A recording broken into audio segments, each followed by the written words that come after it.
let's begin with the Q&A. So we talked about hydrating.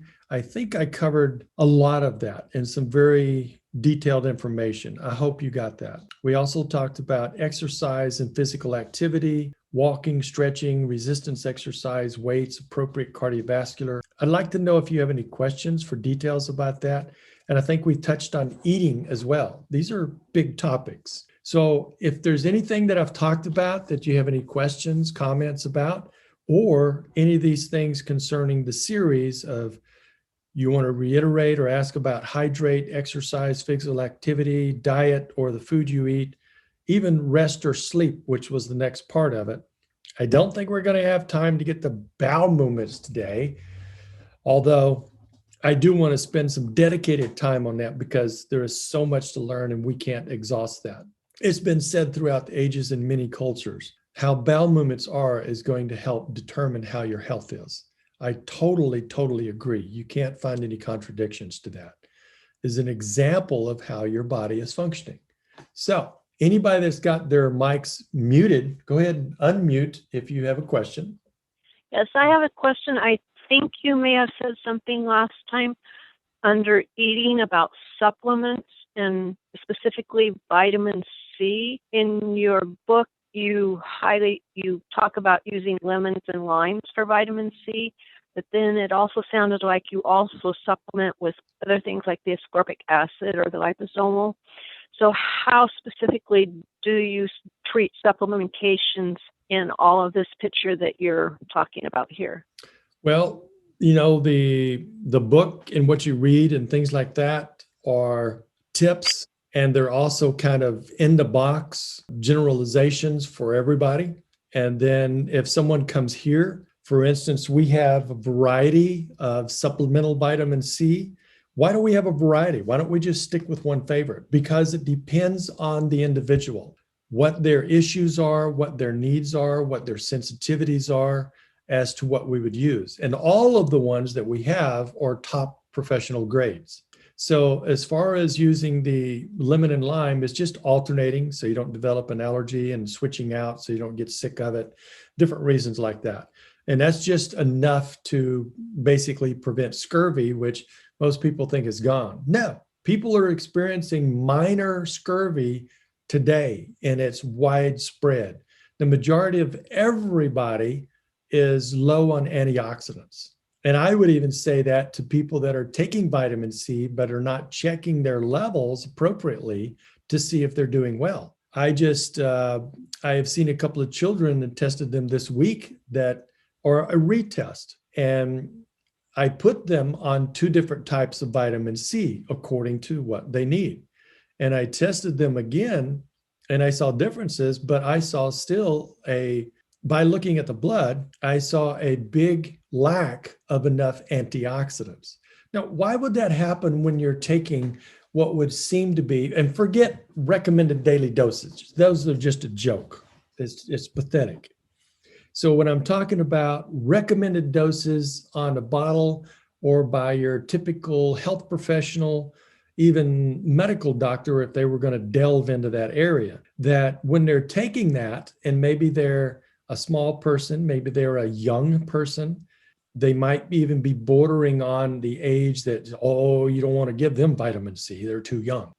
Oh, there's ignorances all over the place. It depends on how much and what's the source and how you do that. But in the testing, that they still test when you're giving it to them, that they're very low in antioxidants, vitamin C. It's because of the toxic level and how their system is functioning.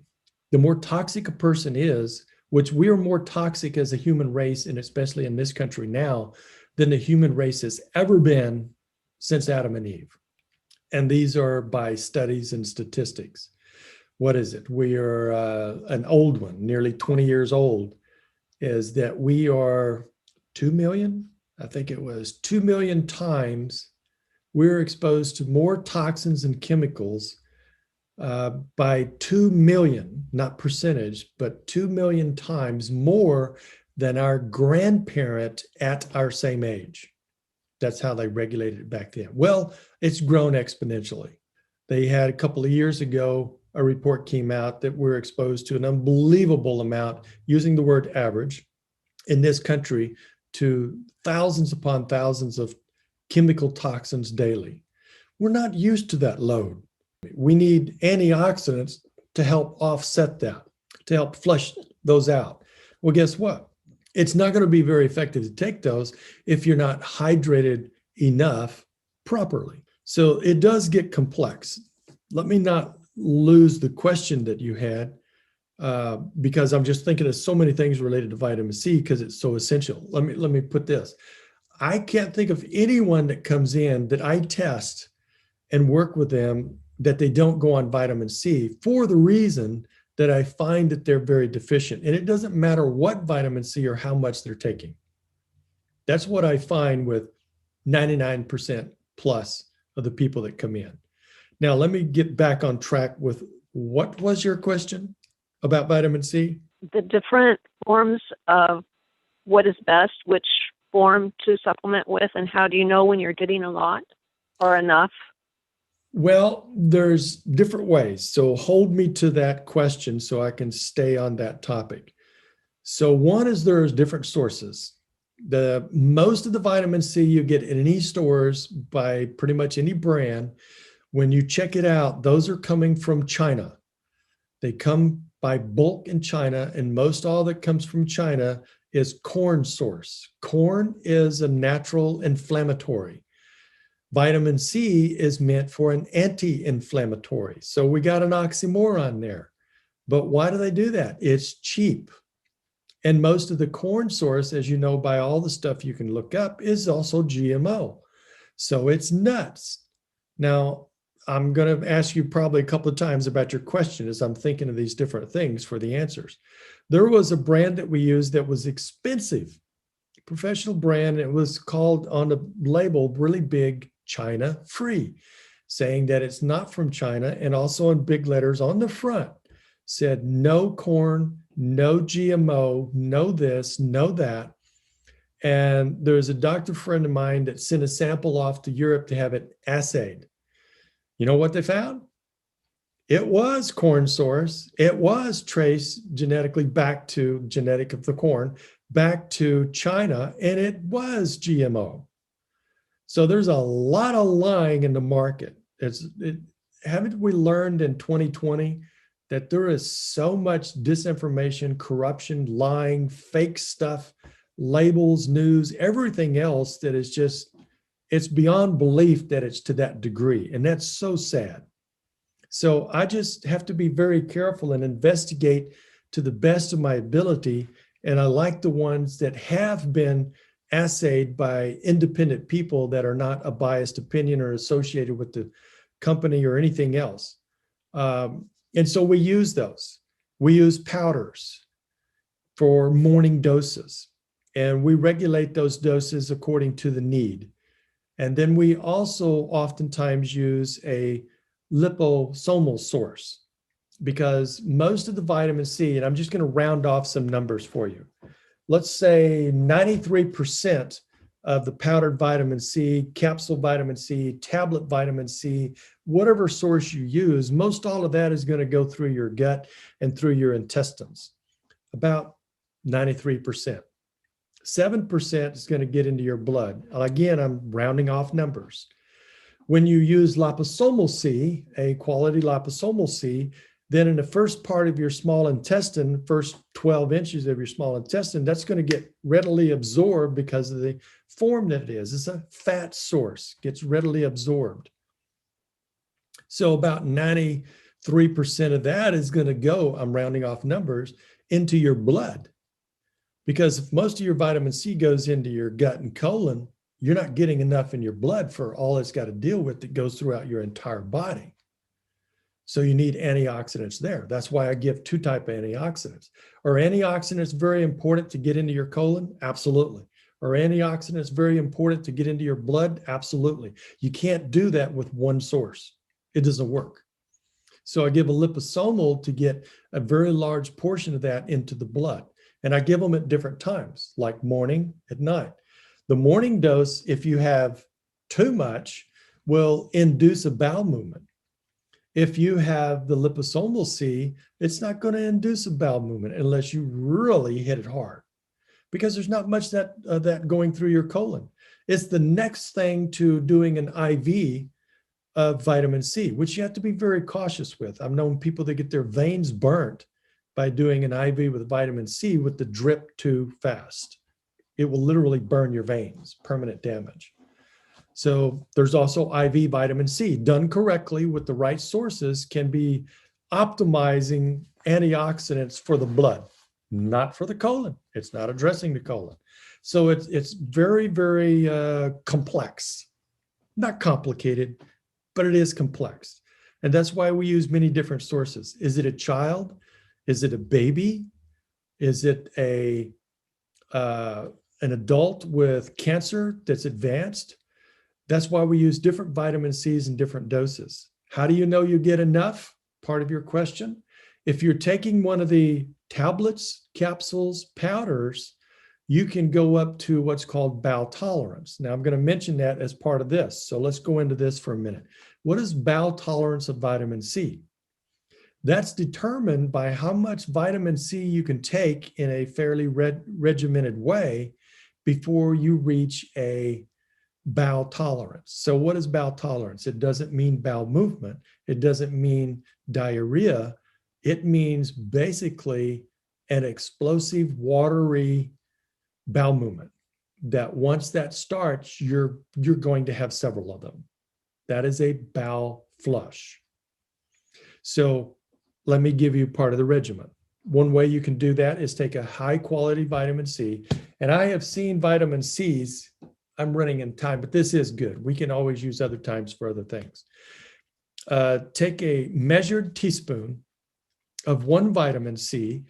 And when you look at, even at the back of the bottle, it will tell you, if they're being honest, it will tell you that you have 2 grams.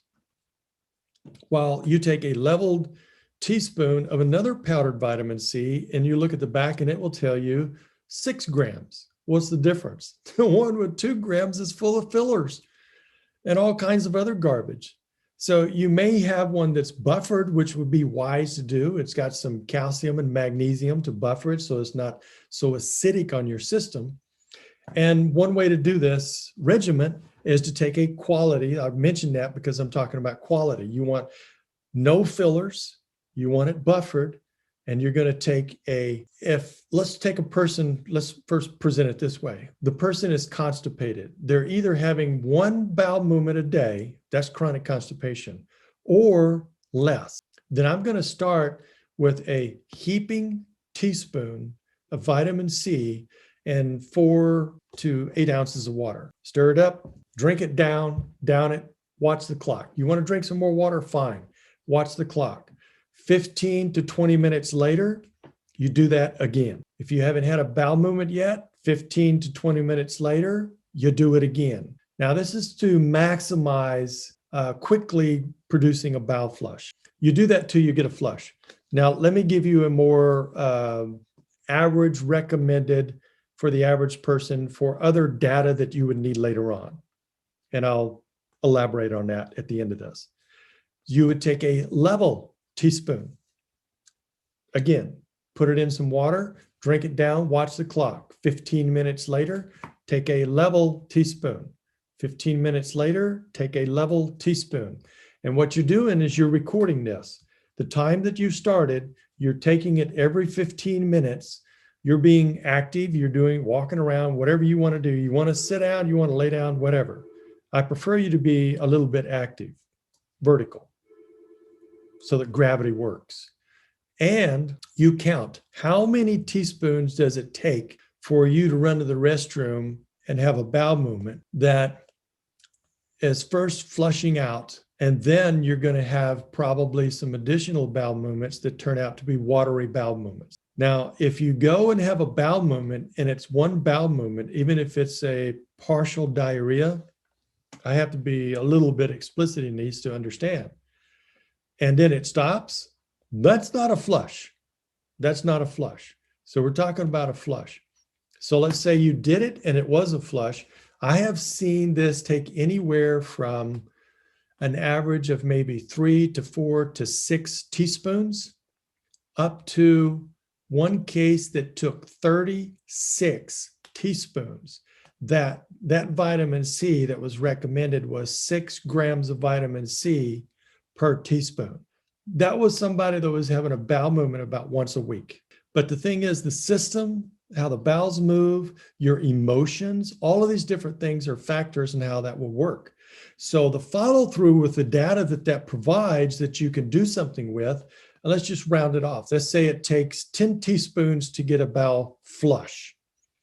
Then the next day, you want to do the same thing in the same way, but you don't want to exceed 8 teaspoons. If you get a bowel flush, just like you did before, then the next day, because you don't take any more the same day once you have a flush, the next day you would decrease that by 2 teaspoons until you take it and you're not having the flush.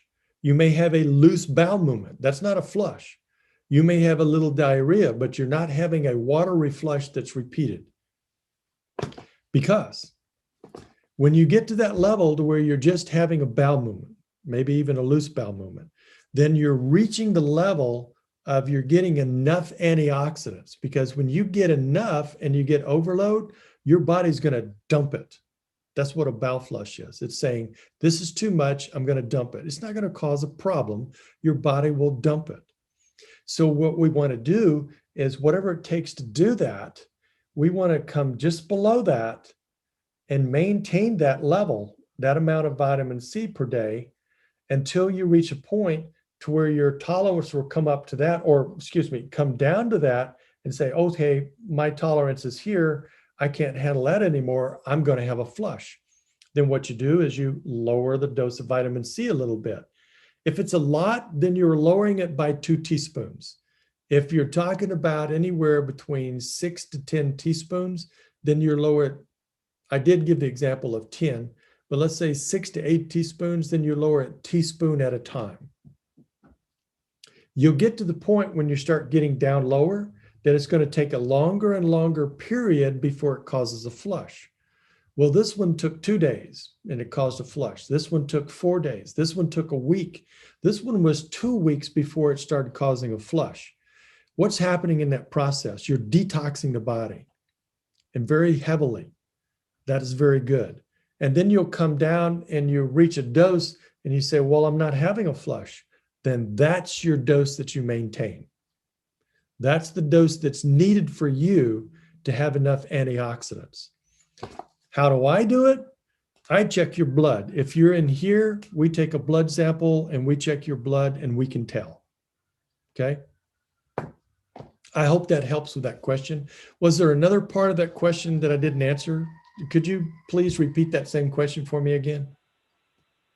No, that was very good. Thank you. Okay. Unless you want to maybe give some recommendations as to brands. I don't know if you can do that.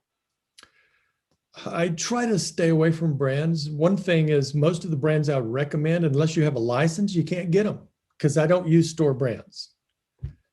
I find too many problems with store brands. If you want to do store brands, then go. If they have a nutritionist there, which is also going to be nutritionist / marketer, because that's their job there. That's why they're there. Then ask them, what is your top, not your top seller, what is your top quality brand of vitamin C that's only vitamin C? They're not going to put a lot of other garbage in it. And the one that doesn't have any fillers, you want a vitamin C that has no fillers. It can have some magnesium and some calcium to buffer it, but you don't want other stuff. You don't need other stuff. You just want C, the antioxidant of that, and buffer. Ask them what it is for their store brands and go with that and see how you do with it. I would also check the back label and ask them, is this a corn source? Is this GMO? Does it have any other additives? I guarantee if it's from China, it's corn, it's GMO. I haven't seen it otherwise. Does that help? Yes, thank you very much. And the liposomal C, you can probably look online. The catch there, you can make your own liposomal C if you get the device.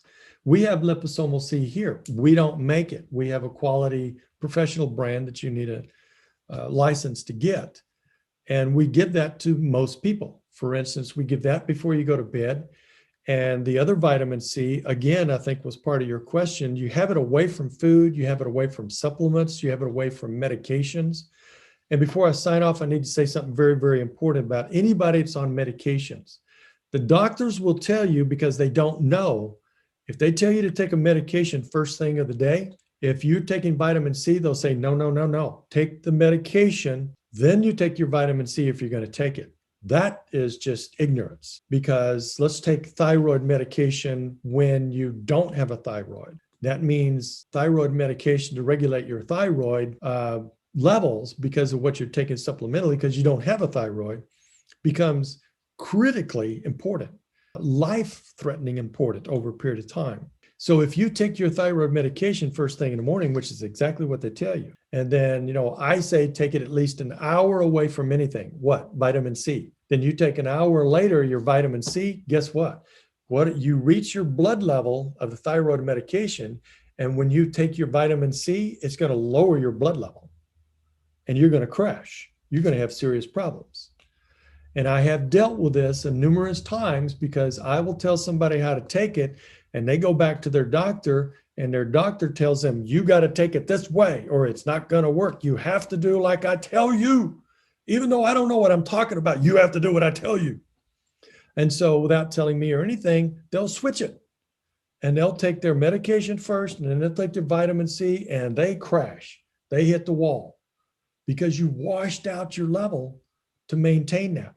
If it's an anti-seizure drug, if it's any drug that you have to have because something has not been corrected or has been removed, then you got to be very careful with how you do the vitamin C. Now, let me explain. You take the vitamin C first. So I always say first thing in the morning, when you first wake up, take that first dose of vitamin C, and then wait at least an hour before you take any vitamins, minerals, herbs, or medication. Because then it's going through your gut. Part of it gets into your blood. It gets assimilated. It's doing its thing. It's not powerful in your gut anymore. It's moved through enough to get out of your stomach. And when you take your medication, then it's not going to be as impaired as much. You take the vitamin C, and then you take your medication, because you take the vitamin C, it gets into the blood, does its job.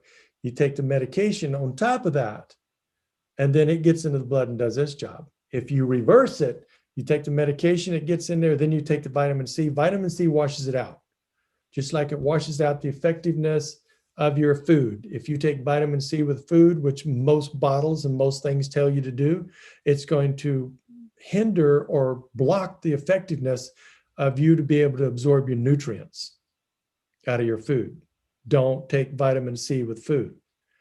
If you take it with other herbs, vitamins, different things like that, it's going to wash out the effectiveness. So you want to separate that time out. I hope I made that point good. So there's so much to this. I like to get in detail with particular questions because it's so vast. But I think that was very good. I like your question. It's extremely important. And that's where we're going to leave it with the things that we talk about in this series, because our time has run out. Thank you very much for answering all the questions. You are very welcome. And so our next one will be December, the first Friday. In between, you guys are going to have a Thanksgiving. My hope and prayer is that you would have a Thanksgiving and celebrate what it's about, celebrate with loved ones if you can. And remember, I know a lot of people are upset about a lot of things. And, if you're looking at it on the world stage, you have plenty of right to be. A lot of people are scared and worried and everything else. But you know what a lot of that is? We have lost focus of who's on the throne. We have lost focus in what to do with anything that we have anger, fear, worry, concern, is to take it to the Lord in prayer. And what? Say, do my will. No, take it to the Lord and give him your worries, your concerns, your thoughts, your emotions, and place them in his hands with trust and faith, because he is more than able not to be the genie for you, but to do what is best in the long run. That's what's lacking in this country and in the world. That's why, in my opinion, I'm getting carried away here and I'll cut it short. But that's why we're in the state that we're in.